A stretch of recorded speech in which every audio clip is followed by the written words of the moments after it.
My favorite thing about being a foster grandparent is that in doing so, I have really helped one of the children, and my reward is that the student came to me and said, "You have really helped me, Miss Frankie. I can read better, and I want to thank you for being my foster grandparent."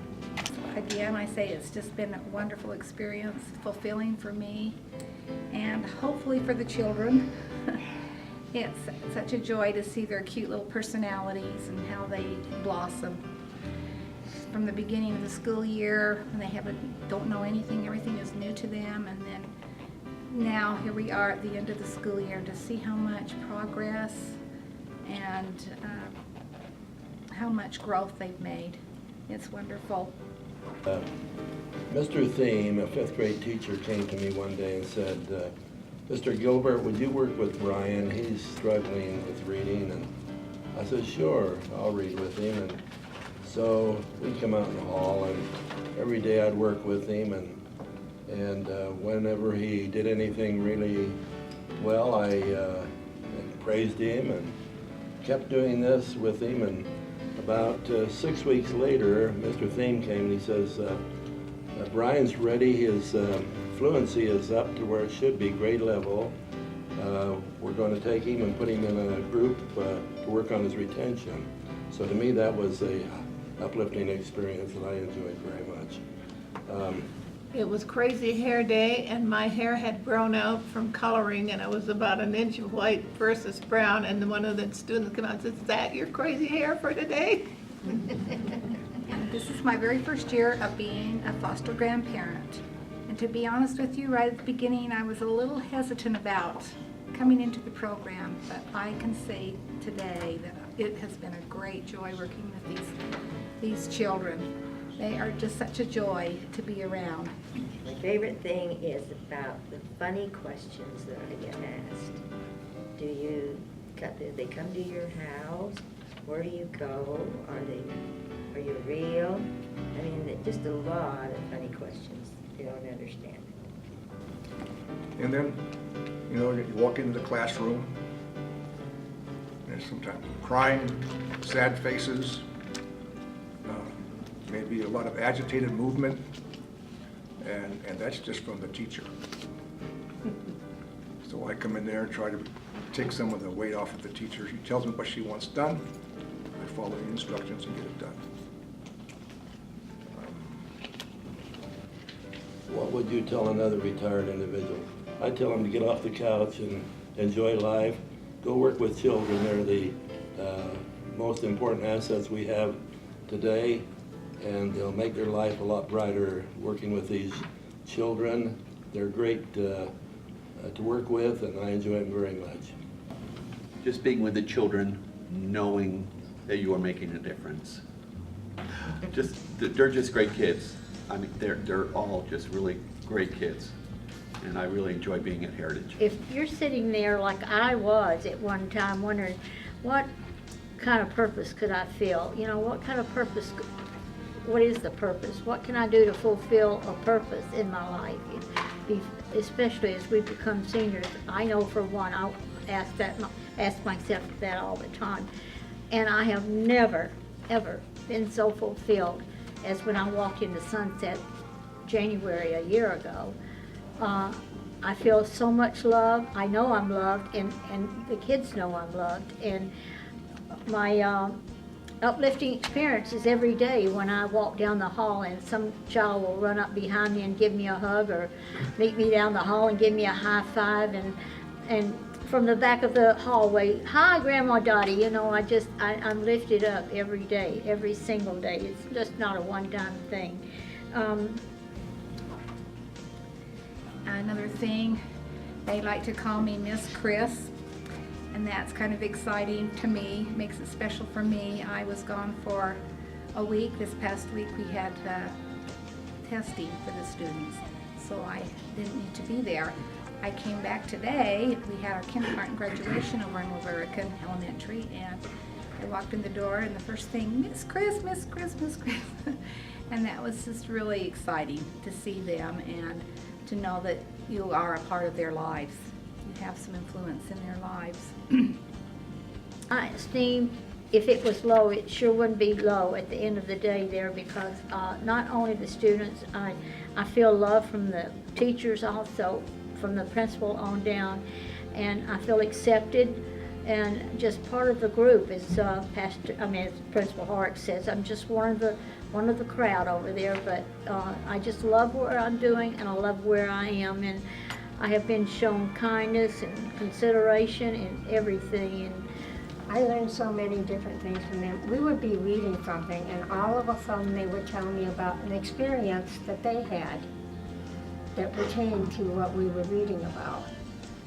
And I learned so much from them about what they think and how they interpret reading, and so much about their private life and all the good things about school, how they feel about school and the teachers. I went home and cried for all night over this one, but this little boy, one day the teacher brought smelling markers for him to use, and it was about a week later, I was standing by him, asking him how he was doing and stuff, and he said, Miss Joy, I wish I had smelling markers at home. And I said, yeah, I said, they were really nice. I'd like to have some too. And he said, no, but he said, I would like to have smelling markers at home so I could color my dad's pants with them. And I said, oh, that's interesting. And he said, well, the reason why is because my dad smells so bad that if I could color his pants, it wouldn't smell so bad. And I said, well, why is that? And he said, because he's an alcoholic and he drinks and he farts all the time. And he says, I can't ask my friends to come to my house because of my dad. And I just went home and cried all night about it. I felt so sorry for that little boy. But he has been one of my best friends this whole year from that experience. An uplifting experience that I had that I'll always remember is with a girl in 2nd grade. She is a small little girl and very overweight.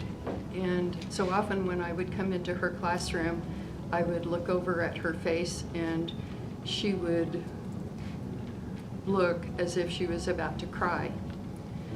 So one day I just decided to talk with her one-on-one about what was going on with her.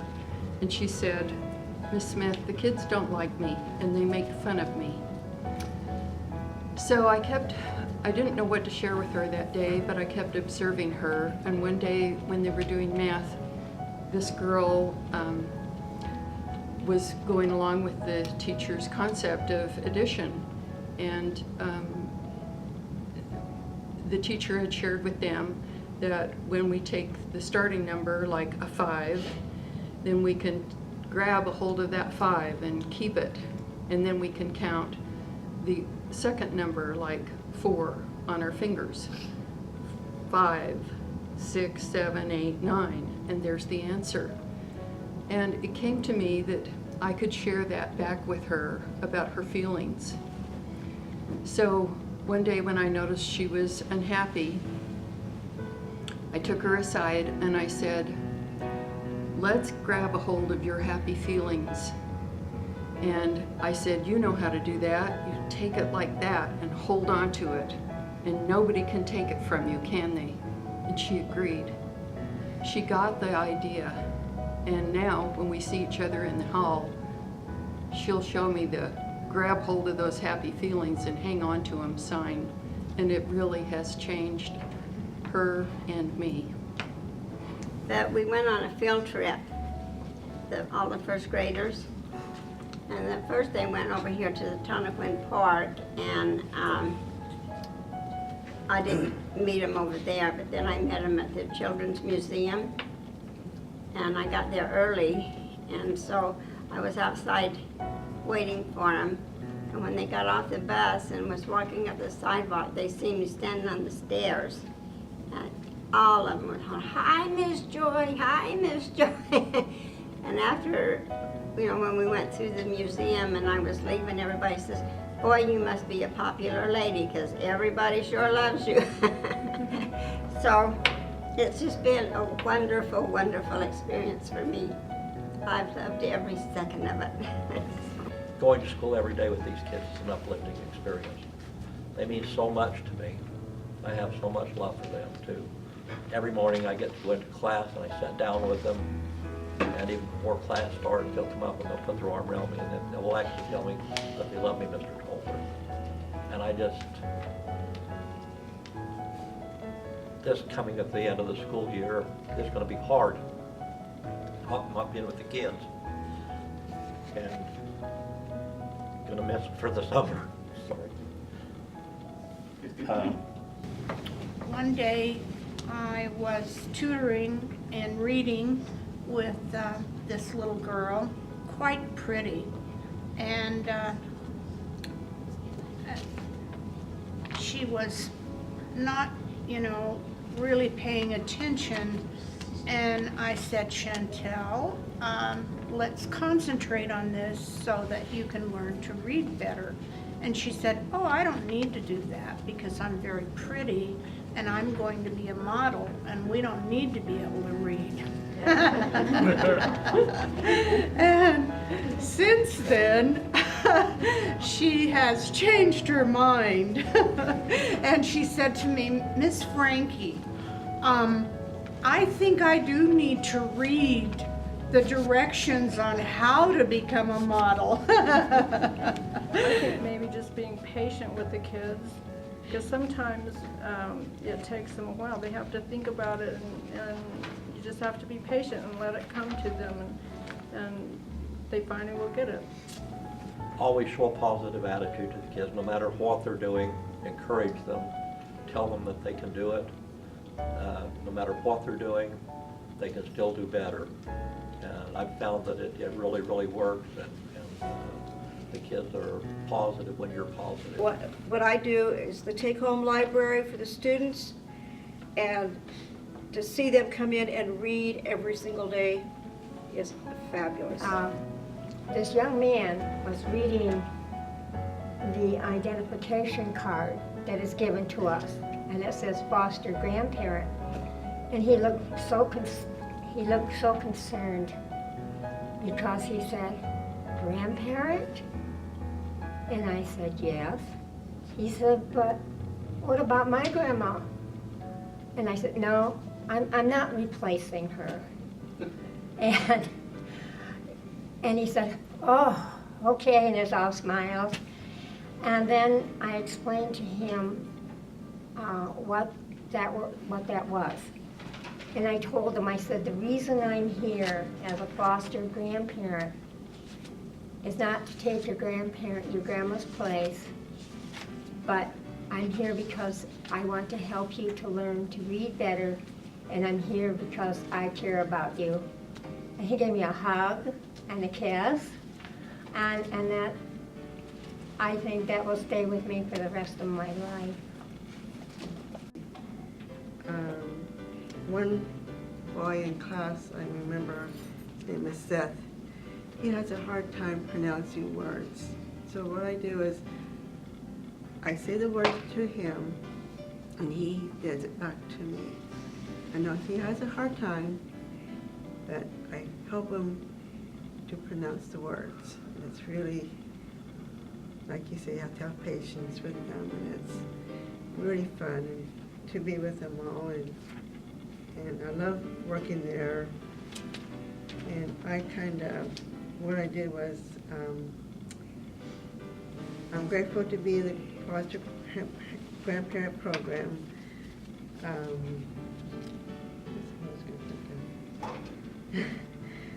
F is for fabulous, fantastic, great, and proud as a grandparent program. Thank you. As to a favorite thing, I don't know if I really have one, but I do like getting up in the morning and going through school and working with these little guys. You know, maybe it's a little selfishness, but a lot of what goes on reminds me what school was like. And it's not easy. So it's a good thing we do, and we do it through the foster grandparent program. We actually have a boy, he's a special needs boy. He comes in our class for a half an hour in the morning and a half an hour in the afternoon. And he gets really rambunctious and gets noisy and kind of disturbs the class. So a month or so ago, I took him and I got some paper and started drawing. I said, what would you like to draw? And he didn't want to draw anything, but he wanted me to draw. And so I drew a house, and then he said, oh, I want a garage. So I drew a garage, and then I drew a tree, and then a fence, and a sky. And so each day when he comes in now, he wants me to draw. First he wants me to draw a house, and then he wants me to draw